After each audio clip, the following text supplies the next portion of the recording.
It's Dave Johan for The Boxing Voice, pleased to be joined by Chris Algieri. How are you, Chris? Excellent, excellent. Getting ready to get this show going. Good stuff.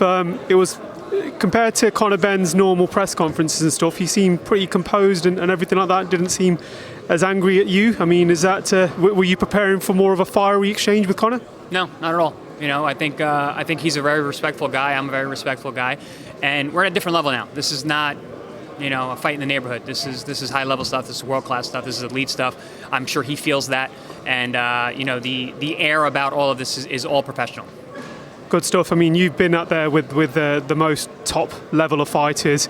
How does Conor compare in that sort of ranks? You're taking this fight seriously. You look in fantastic shape. How seriously do you take this? You wouldn't be here if you wouldn't win, right? You know, I was very impressed with Conor when he said that he takes every fight as a world title fight, because that's what it is, and he's absolutely right. I've been where he's at. You know, for me now, it's the same thing in just reverse. Every fight is a world title fight for me now, because in order for me to get another world title shot, in order for me to win another world title, I have to treat every one of these fights that way, and I have to be absolutely prepared.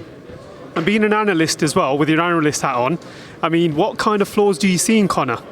You know, I'm not going to go too much into detail, but anyone can see it. You know, there are holes there, especially defensively. He's very aggressive. Anyone who's very aggressive leaves holes for, you know, in their defense, and we're just going to capitalize on that. You know, I do a lot of things in the ring that, unless you have a very keen eye, you can't even tell I'm doing them.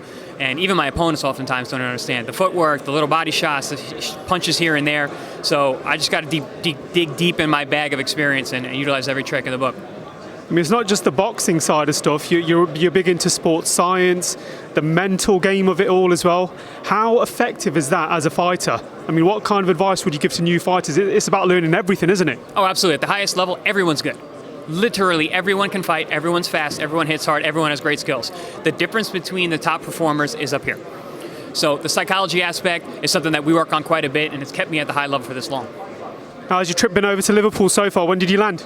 On Sunday morning. It's been fantastic. We got right on the time zone, which is good. The sun actually came out today, so I'll take that. Good stuff. And is this just a one-off fight? I mean, is this a proper comeback as well for yourself, Chris? Are you looking at this and then a proper comeback and still keeping your sports hat on as well in terms of commentating? Oh, yeah, absolutely. I mean, I'm a fighter. That's my first job. You know, I fought back in August. You know, I got a good win against a good fighter. You know, and this is going to be propelling me to more big fights. I want to fight as early as the spring. Just two more from me, and then I'll let you crack on because I know there's a big line. Amir Khan, Kell Brook in February. Will you be watching that with eager eyes as well? I will. I'm excited for that fight. I've always wanted that fight to happen. I've always wanted to share I've obviously shared the ring with Amir, but like, I wouldn't mind fighting the winner of that fight, honestly. But yeah, I think it's a great fight. Good stuff. And we've had a fantastic year as well of boxing, loads of ups and downs. What would you consider the upset of the year has been? Was it Kambosos Jr. or was it AJ's fight or what? I would say Kambosos. I was there that night. I'm a big fan of Teofimo. I think he's super talented.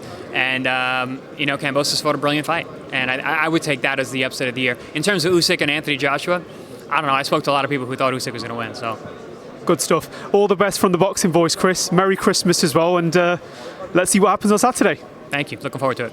Cheers, mate. Enjoy the video, feel free to hit the like, subscribe, and share. As always, if you want to support us to the next level, head over to the patreon.com/ThaBoxingVoice. We have tons of exclusive from Border Wars, from title, betting shows, the list goes on and on and on. But in addition to that, if you guys have questions for fighters, trainers, and promoters, this is where you can submit them. We will run out, get these questions answered, and put it back on the show just for you guys. Appreciate it. Peace.